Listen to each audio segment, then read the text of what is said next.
बेटा, बहुत बढ़िया मुन्ना।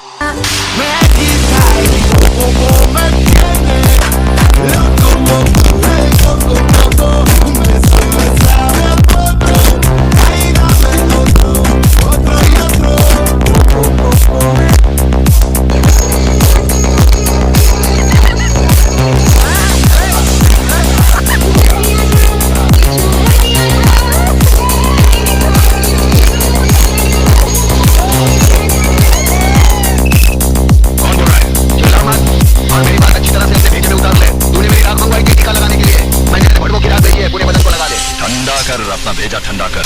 चतुर सिंह के आदमियों की चिता जलाना तुम जैसे पागलों की बस की बात नहीं है।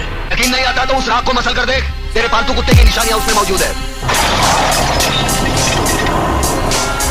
अबे हराम के, हम तुम्हें ऐसे जलाएंगे राख भी नसीब नहीं होगी।